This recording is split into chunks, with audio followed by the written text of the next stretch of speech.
और आप सभी लोग जो कि भारत का भविष्य है, उज्जवल भविष्य, बच्चे जो हैं वो हमारी जनरेशन तो काफ़ी समय पहले की नॉन टेक्निकल कह सकते हैं, लेकिन आप लोग हम लोगों से बेहतर जानते हैं, हर चीज़ को समझने की आपकी समझ हमसे तेज गति की है।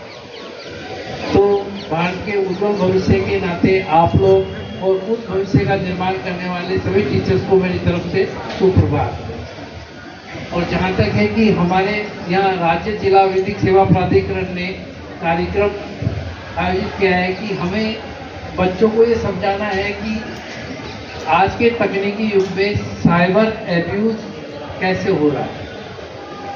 अब किसी भी चीज़ को समझने के लिए या उसको कहने और दूसरे व्यक्ति के मस्तिष्क में उसको स्वीकार करने की जो स्थिति है, उसके संबंध में एक रामचरितमानस में चौपाई थी कि वर्तमान युग में कैसा होगा गुरु और शिष्य का संबंध। मतलब जो आदमी किसी को कुछ सिखाना चाहता है और जो उससे कुछ सीखना चाहता है, तो उसमें लिखा था गुरु शिष्य संबंध कैसे, एक नहीं सुनहि एक नहीं देखे।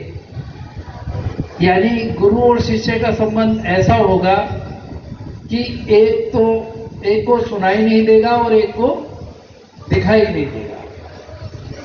यानी जो सिखाने वाला है वो तो ये सोचेगा कि भाई मेरा क्या जाता है, मैं क्यों सिखाऊं, ठीक है जो समझ रहे हैं ठीक है, जैसा भी समझ लेंगे अच्छा है। और जो उस साइड खड़े हैं स्टूडेंट्स या सीखने वाले हैं, वो सोचते हैं कि इसको क्या आता है यार, रहने दो, ये तो ऐसे ही समय खराब करेगा। तो दोनों ही ऐसे संबंधों की वजह से व्यक्ति कुछ सीख नहीं पाता है। और दूसरी इसी संदर्भ में एक कहानी और थी कि एक बार एक प्रवचन चल रहे थे तो किसी ने कहा कि साहब ये सुनो और समझो। तो उसने कहा मैं मेरा काम भी करता रहूंगा और समझता भी रहूंगा। तो उसकी पत्नी बोलती है कि भाई या तो धुनी लो या सुनी लो। उसका काम धुनने का था, कपास का, कपास में जो चलाते ना, तो कहता है कि भाई धुन, बोले मैं धुनता भी रहूंगा और आप जो कहोगे उसको सुनता भी रहूंगा। तो उसकी पत्नी ने कहा कि या तो धुनी लो या सुनी लो। ये चीज बहुत महत्वपूर्ण है आप लोगों के लिए और इस सब्जेक्ट मैटर के लिए भी बहुत महत्वपूर्ण है। कैसे महत्वपूर्ण है कि सबसे विशेष चीज क्या होती है किसी व्यक्ति के कार्य करने की, आप में से कोई बताना चाहेगा? यदि किसी आदमी की हमको कार्य कुशलता देखनी हो कि उस आदमी के कार्य करने का क्या तरीका है, उसके सीखने की चीजों को स्वीकार करने की क्या दिमागी स्थिति है, नहीं,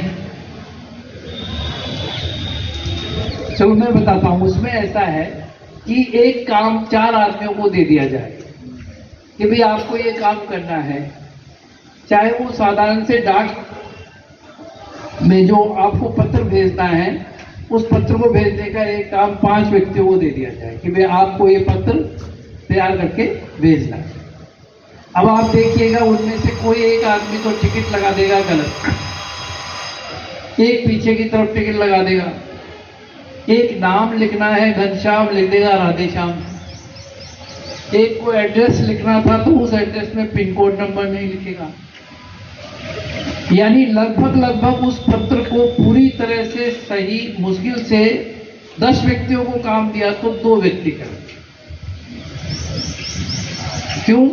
भगवद गीता में लिखा है कि योगे कर्मेषु कौशलम। योग क्या है?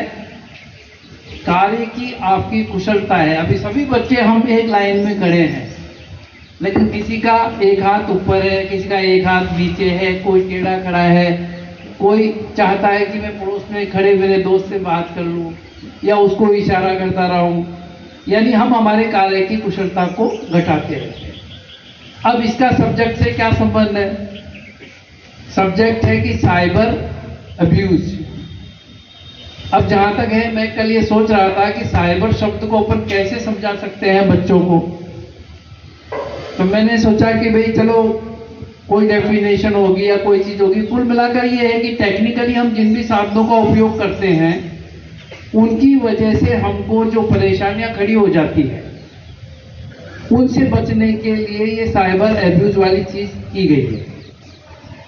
राजस्थान हाईकोर्ट का जयपुर में 20 से 22 फरवरी को एक सेमिनार हुआ था जो साइबर क्राइम से संबंधित था। उसी के संदर्भ में उन्होंने ये प्रोग्राम चालू किया कि सभी लोग विद्यालयों में जाकर बच्चों को ये बताएंगे कि साइबर अब्यूज क्या है और उससे कैसे बचा जा सकता है। अब साइबर शब्द की परिभाषा को साधारण तरीके से समझे तो जैसे सी फॉर क्रिएशन, कोई भी रचना या कोई भी किसी भी तरह का, जैसे मान लो आपको कोई आदमी अच्छा नहीं लग रहा, आपने उसका कार्टून बना दिया कि ये बैल जैसा लगता है, ये उसके लिए इंसल्टिंग हो गया। और साधारण सी बात लगने वाली यदि वो दूसरा आदमी ग्रीवियस फील करता है तो ये ऑफेंस हो गया। Y for you. And second thing जैसे B bad. Third E, fourth word जो है वो है ई क्या हुआ, एलिमेंट एंड इमोशन। और आर रिलीफ। ये कोई डेफिनेशन नहीं है, न कोई इसकी फुल फॉर्म है। ये एक ऐसा विचार है जो मैंने कल आपको ये सोचा कि मैं बच्चों को क्या कहूँगा, तो मैं कहा इस तरह से बताएंगे कि एक ऐसी रचना है जो आपके बुरे तत्व को या बुरे भाव को दर्शित करेगी। जैसे किसी ने आपका फेक अकाउंट बना दिया, डी नाम की एक बच्ची है, उसका नाम का फेक अकाउंट किसी ने बना लिया। उस अकाउंट से उसने कोई ऐसी बात भेजी जिसकी वजह से अन्य लोग जो उसे देखेंगे वो सोचेंगे कि डी का कैरेक्टर ऐसा होगा। उसने क्रिएशन कर दिया ना, तो साइबर युग में जैसे वो क्रिएशन कर सकता है, बुलिंग कर सकता है, जैसे किसी भी व्यक्ति के बारे में कुछ भी ऐसा लिख दे जो उसको अच्छा नहीं लगे। और आप लोग ये सोचते होंगे कि भाई हम मोबाइल में टेक्निकल हैंड है तो हमें कोई आवश्यकता नहीं है इस बात की, हम जानते हैं और मोबाइल तो हमारे लिए यूज टू है, हम दिन भर काम में लेते हैं और उसके लिए हमारे पेरेंट्स हमको मना करते रहते हैं कि भाई कि इसको कम काम में लो या इसको ध्यान में मत रखो, लेकिन हम उस चीज को इग्नोर करते हैं। तो लेकिन उस चीज से सबसे बड़ी बात यह है कि हमें ये तो सोचना होगा, जैसे आप मान लो स्टूडेंट हो, पढ़ते हैं हम, तो पढ़ाई करने का मूल उद्देश्य ये होता है कि हमें ये पता चल सके, हमें ये विवेक उत्पन्न हो सके कि क्या चीज सही है और क्या गलत। यदि ये विवेक उत्पन्न नहीं होता है तो हमारे किसी भी प्रकार की जो नॉलेज हम प्राप्त करते हैं, चाहे टेक्निकली हम किसी भी डिपार्टमेंट में जाएं या एकेडमिकली किसी भी स्टेज पर किसी भी स्तर तक चले जाएं, लेकिन जब तक आपको मिलने वाली नॉलेज आपको मुक्त नहीं करती है तो उसका कोई महत्व नहीं है। कहते हैं सा विद्या सा विमुक्तये, विद्या वो है जो मनुष्य को मुक्त करती है, यानी किसी भी वो चीज से जो आपका पदबंधन करती है, आपको बांधती है, बॉन्ड करती है। अब एक चीज है साधारण सी मोबाइल, अब साइबर का जितना अब्यूज हो सकता है वो सब मोबाइल से चालू होता है। आप किसी को कुछ भी मैसेज भेज सकते हैं, उसकी किसी भी प्रकार की छवि का प्रतिरूपण कर सकते हैं। और ये एब्यूज बचने के लिए क्या किया जाए, तो जैसे साइबर 5 शब्द का वो है, उसी प्रकार इससे बचने के लिए स्मार्ट थ्योरी लिए। तो मान लो कोई बच्चा स्मार्ट है, जो स्मार्ट है उसको धोखा देना बहुत मुश्किल है। जैसे मैं ये नहीं समझ पाता कि कौन सी वेबसाइट सही है या नहीं है। बैंक की आज देखता हूँ कि भाई बैंक में यार ये बैंक की SBI की वो है ऑनलाइन वेबसाइट, तो कई बार मैं अपने बच्चे को पूछता हूँ कि वास्तव में ये रियल है कि नहीं है। मैं इसे खोलूँ, कहीं ऐसा हो कि भाई मेरे को अकाउंट में धोखा हो जाए।